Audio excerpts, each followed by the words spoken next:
గడ్డలాగా ఉండి కొద్దిగా నీరు లాగా కారేది. క్యాన్సర్ లాగా ఉందంటే కీమో ఎక్కించారు. అందరికీ నమస్కారం. నేను మీ doctor Harish Raavuri, surgical oncologist ని. ఇవాళ మన దగ్గర 58 ఇయర్స్ బామ్మగారు ఉన్నారు. తను మన దగ్గరకు వచ్చే టైంకి రొమ్ములో గడ్డలోంచి నీరు గారుతుందని పెద్ద గడ్డతో వచ్చారు. సో చూడగా పరీక్షలు చేయగా, ట్రూ కట్ బయాప్సీ చేయగా హార్మోన్ పాజిటివ్ ట్యూమర్ అని తెలిసి లోకల్లీ అడ్వాన్స్ బ్రెస్ట్ క్యాన్సర్ రొమ్ము వరకే ఉంది, ఇక్కడ వరకు ఎక్కడ స్ప్రెడ్ కాదని తెలిసి న్యూ అడ్జువెంట్ కీమో అంటే ముందు కీమో ఇచ్చి తగ్గించిన తర్వాత తనకి ఇవాళ మనం మల్టీఫోకల్ డిసీజ్ పార్షియల్ రెస్పాండ్ అయింది కాబట్టి మొత్తం బ్రెస్ట్ అంతా తీసేసి చంకలో ఉన్న గడ్డలు క్లియర్ చేయడం జరిగింది. చేసి వాళ్ళు తను బాగున్నారు. ఇప్పుడు అడ్జువెంట్ కీమోకి రెడీ అవ్వారు. తన మాటలో నేను ఎలా అనిపిస్తుంది చెప్పండి అమ్మ, మీకు ఎలా ఉంది? నాకు మంచిగానే ఉంది, ఇప్పుడు పర్వాలేదు, బాగానే ఉంది. ఫస్ట్ లో భయపడడానికి భయం అనేది ఏం లేదు, మంచిగా ఉంది. ఫస్ట్ లో మీకు ఏం లక్షణం ఉండే?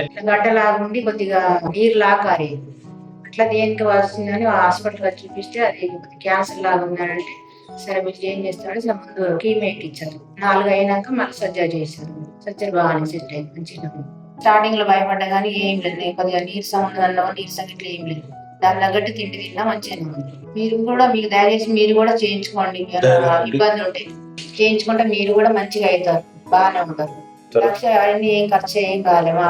కొంతమంది ఆరోగ్యశ్రీ కార్డు మీద చేసుకుంటారు, డబ్బులు ఉన్న డబ్బులు పెట్టి. ఆరోగ్యశ్రీ కార్డు మీదనే కీమో ఎక్కించుకున్నా మళ్ళీ సర్జరీ అయింది. దీనికి ఆరోగ్య హాస్పిటల్.